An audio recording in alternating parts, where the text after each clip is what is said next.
Mystery Theatre presents Tales from Hoffman, Chapter 5.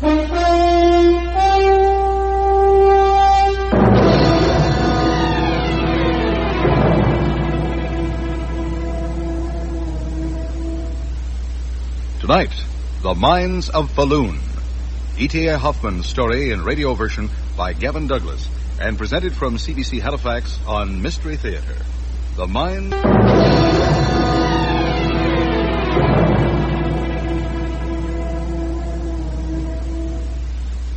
Tonight, The Mines of Falun. E.T.A. Hoffman's story in radio version by Gavin Douglas and presented from CBC Halifax on Mystery Theatre. The Mines of Falun.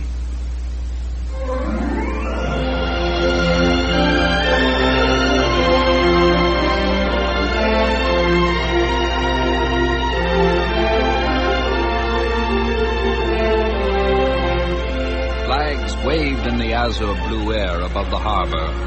The water was thronged with boats and shouting well-wishers. Merchants and fathers of the city, wreathed in smiles, strode up and down the wharves, and the dockyard quarter echoed with the songs and yells of new rich sailors and their women. The great East India merchantman was home at last. We had never known a richer or more triumphant voyage. The city of Gothenburg, said the merchants, nay, all Sweden would prosper on the wealth we brought. We were the heroes of the hour. I had sailed with them in every storm and danger. I was their friend, their comrade. For the first hour or so, they plied me with brandy and girls and slapped me on the back and asked me why did I look like the skull at the feast.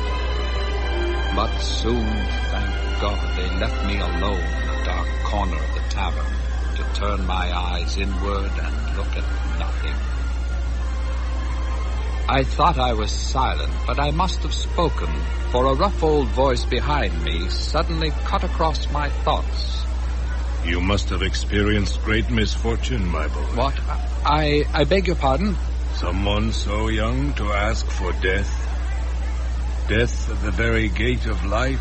I did not know I was wishing aloud. Why wish to at all? You're just off the East Indiamen in the harbor. You've been well paid.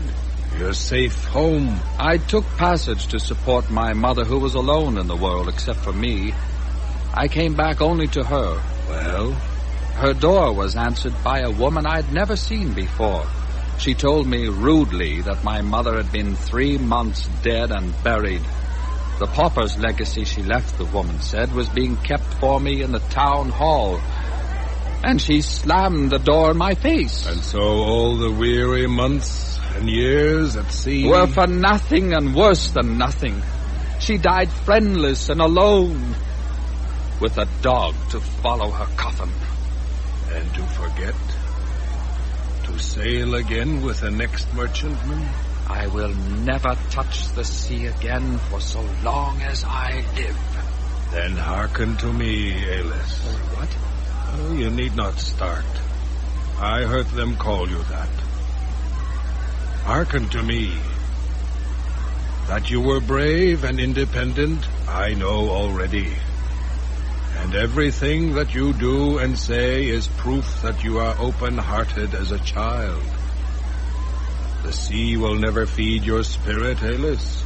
You do well to give it up. Heed my counsel, Alice. Go to Falun and become a miner. What? Become a... You are young and strong and quick. You will be an excellent apprentice. Then a stone cutter, a full-fledged miner, then a foreman, and higher yet. You know nothing of a mine, Alice. Let me tell you of it.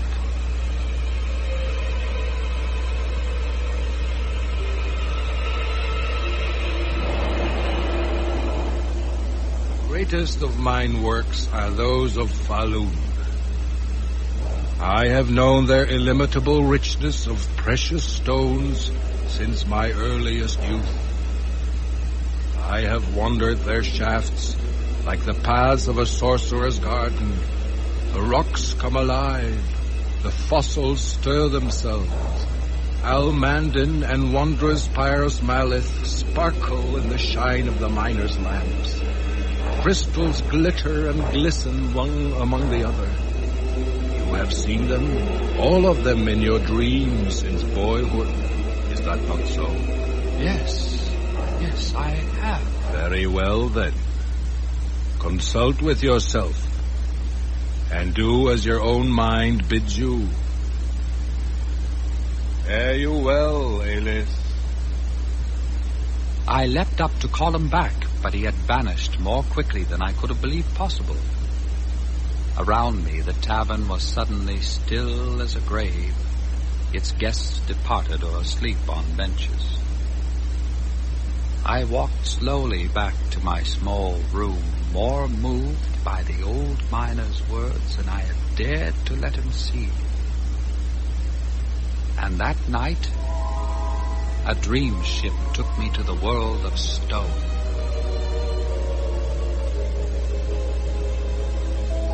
I was standing on a fair ship that swam, full-sailed on a mirror sea, swept over by the dark clouds of heaven.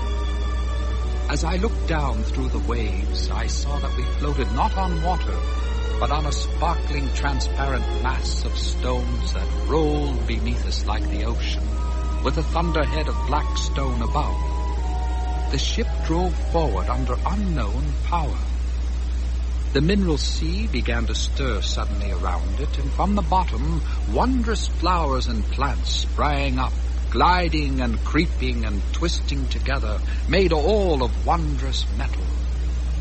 So clear was the sea surface that one could stare down among the metal plants, deep down to their very roots, which sprang from the hearts of exquisite girls who held their white arms upwards toward the surface. Desire and longing overcame me, and I plunged with outstretched arms into the mineral sea, and hovered there as if in shimmering ether. Now, Alis, does the divine glory please you? A gigantic form, cast all in glowing bronze, came near me, turning the dream toward nightmare. It was the old miner. I tried to flee, but on the instant a glare like lightning leapt up from the depths, revealing a grim and powerful face. The face of a woman. Beware, Alis. Beware. It is the queen of the molten rivers. Look upon her countenance. No, I cannot. I cannot.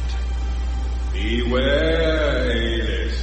Oh, beware. On your life, be true to the queen, to whom you have given yourself. Oh, be true. Ah!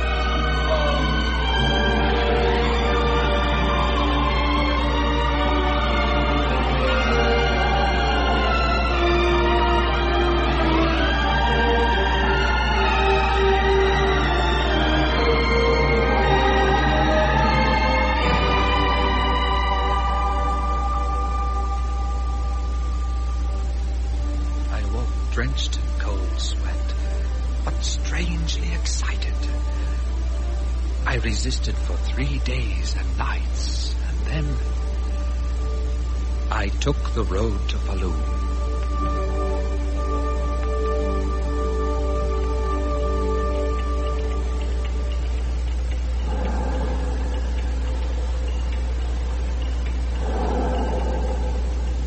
After many weary days, I stood at last on the rim of one of the great mining pits of the world as it stretched out before me, 1,200 feet long, 600 feet wide, and 180 feet deep. I stood and looked, unbelieving, into the mouth of hell. Welcome to Falun, young man. Oh, well, thank you, sir. My pleasure. It is our custom to greet strangers here and not to ignore them as do other places. From your clothing, I assume you're a sailor. I was, sir. I have left the sea with the intention of becoming a miner. And you regret your choice. Am I right? You understand me very well, sir.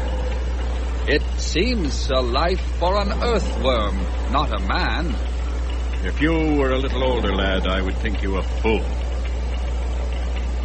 I own one of the mines whose shafts you see leading off from the great pit there. And I tell you, no other life so tests a man. It is an old belief with us that the mighty elements the miner battles day by day will annihilate him if he does not fight, and fight again for his supremacy. Never be misled by their blackened faces. Miners are giants among men. I should like to see them at their work, sir. And so you shall, lad.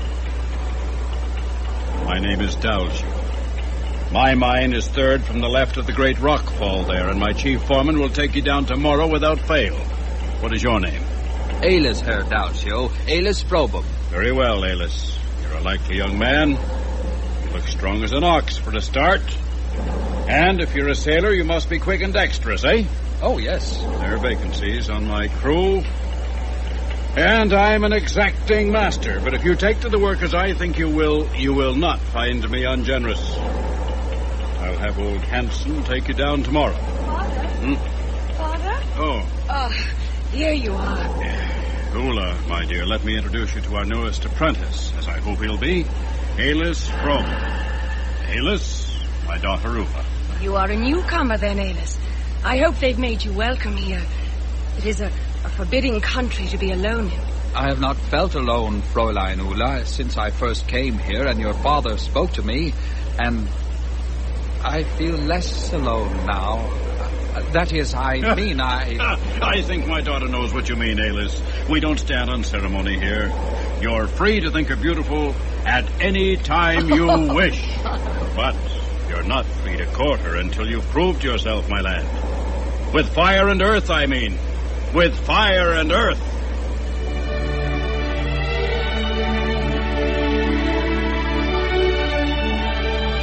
From that moment on, I forgot all my terror of the abyss, and I never again looked down on a miner's work as murder of the soul. I had one goal in life, and one alone: to work with all my might, and so impress Herr Dalcio as to fulfill one day my sweetest hopes for Ula. And so it came about that in an unbelievably short space of time, I became one of the most practiced miners underground, and Herr Dalcio began to hint with pride that I would one day command an entire mine.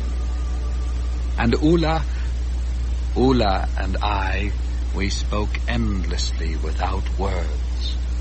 I became sure of her heart with every passing day, and the dark shafts underground for me were filled with light.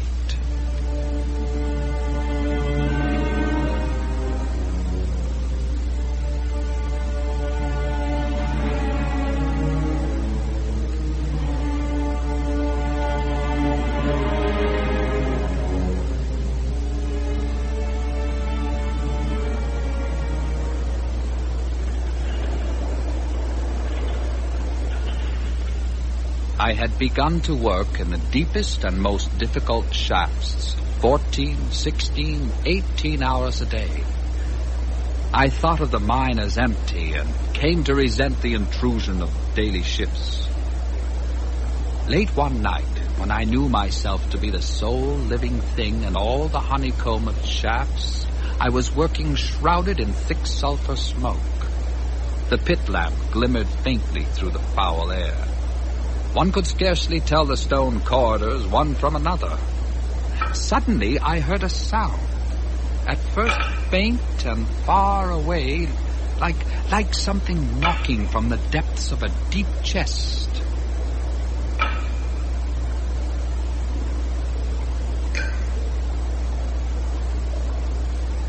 It resolved itself slowly into the sound of an approaching sledgehammer, striking upon the rock as it came. But as I crouched in an alcove, hoping that shadow and smoke would hide me, I knew that the sound was like no sledgehammer that I had ever heard.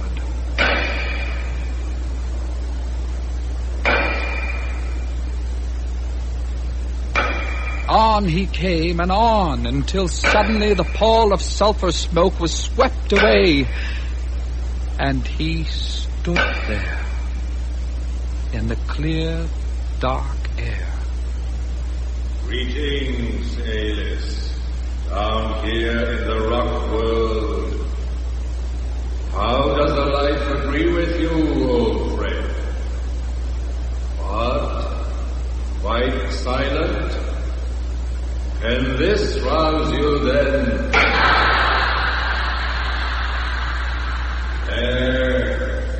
There where I struck, lies the most magnificent vein of ore in the mine. But you pitiful swine, you can find nothing but rubble. You would wed Daljo's daughter Ula, would you? So you labor here night and day, without thanks or reward. Beware, traitor, beware.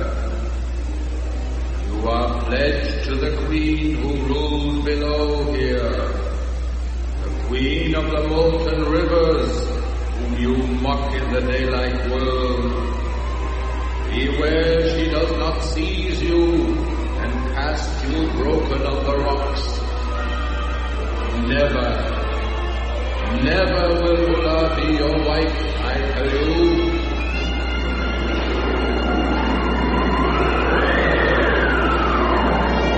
Even as I raised my hammer to strike at him, he swept away in a howling wind, and the curtain of sulphur smoke covered the shafts again in yellow darkness.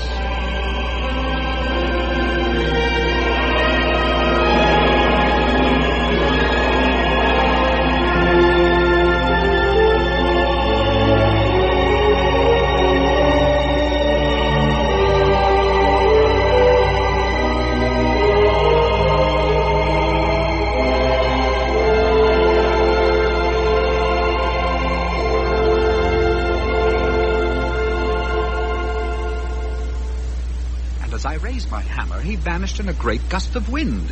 It was the same grizzled old miner from the Dockyard Tavern in Göteborg who first persuaded me to come to Falun. He seemed larger and superhumanly stronger, but it was the same man. I swear it. I would never dream of doubting you. Do you know him, then? I most certainly do. Who is he? He is a miner named Torbern. A miner? Does he work here, in your mine? He very often does. And I have never seen him in the shafts. How long has he been working, then? For more than 150 years. Lord save us all. He was one of the first workmen to open the mines of Falun. There never was a miner like him before or since. He worked always in the deepest and most inaccessible shafts alone. It was believed he lived in the mine. He had no wife, no child, no known house on the surface. He was fantastically successful, and the rumor spread that he had linked himself with the dark powers of Earth, with those who live far below, where the molten metal is born and flows. He was never wrong in his predictions. I cannot fathom then why no one paid attention to the last he gave. on Earth. In the year 1687, he told everyone who would listen that a gigantic earthquake was to be expected in that very year.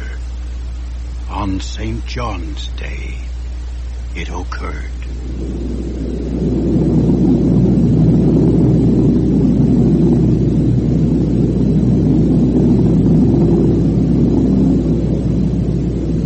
That great pit you see that I found you staring into on your first day in Falun, it was not made by man. That dreadful sunken ground is the residue of the earthquake. And somewhere under it lies Torburn.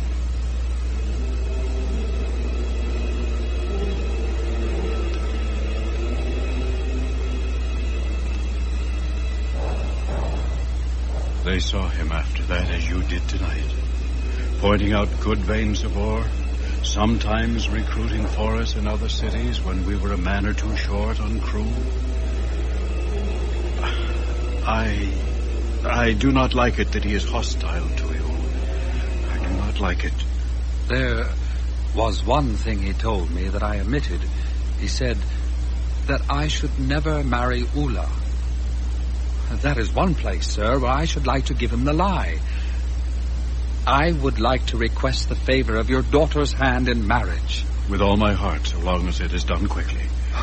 I think that our fate is closing in on us. Oh, thank you, sir. Thank you, thank you. I'll tell Ula at once. Alice? Yes? Remember to instruct the miners tomorrow to dig where Torburn struck the rock and told you a vein lay. He is never wrong.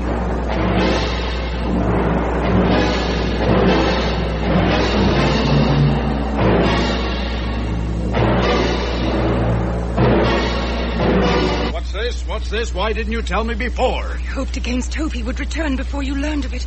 But it's 2 hours and he's not back You yet. say he went down the mine? Down the mine and left you here in your bridal dress? There's no one in the mine today, no one at all. Every man of them is awaiting the two of you in the church at this very moment. Why? Why did he do it? He said he'd been promised a wedding present of the rarest bronze, and that he must at all costs fetch it. A wedding present? At the bottom of a mine shaft? Father, what day is it today? Why, it's St. John's Day. Oh, God! The disaster bell. They only ring it like that for a cave-in. He's gone. He's gone, I know it. Torburn has him now. The bell is for him. Alice. Oh, Alice. Oh, Alice.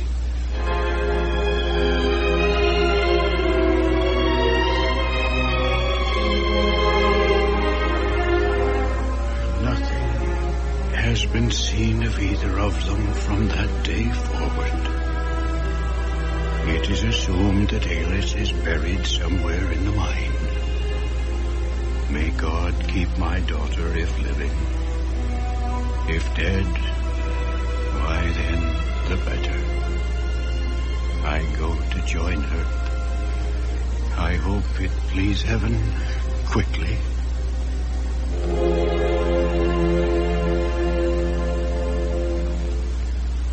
Falun, St. John's Day. My dear Leonora, a most peculiar occurrence here. The body of a young man was brought up today from a collapsed section of the mines, where apparently it has lain for 50 years. He must have been caught in a pocket of icy water or some such thing, for he looks as though he died this morning. Well, I don't ask you to believe this, but he wore the clothes of a bridegroom. Imagine, wedding costume in a mine shaft. There was a disagreeable incident involved as well. An old woman approached the body. The natives call her Grandmother St. John's Day, for no one knows her name. and she appears on that day of the year and no other. The instant she caught sight of the body, she clasped it in her withered old arms and rocked back and forth, crying. Oh, my bridegroom. Oh, my dear, dear Alice. I have not waited in vain.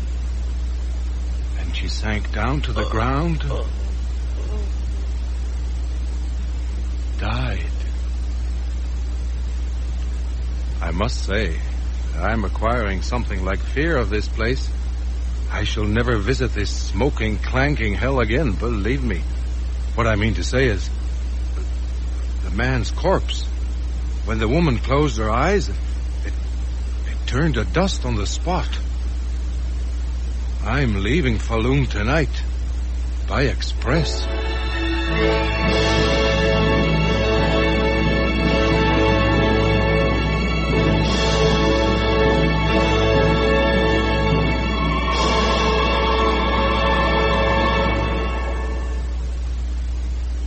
E.T.A. Hoffman's story, The Mines of Falun, retold for radio by Gavin Douglas, was heard tonight on Mystery Theatre. Bruce Armstrong was Alice, the sailor, and Joseph Rutten played Torburn, the miner. Bill Fulton was Delcio, and Maureen Fitzgerald was heard as Ula. Sound Carl Scott and Doug Rankin, audio Bud Tabor. Next Friday, Chapter 6 of Tales from Hoffman, Part 1 of The Forest Warden. Mystery Theatre was produced by Peter Duncan. Paul Hirschon speaking.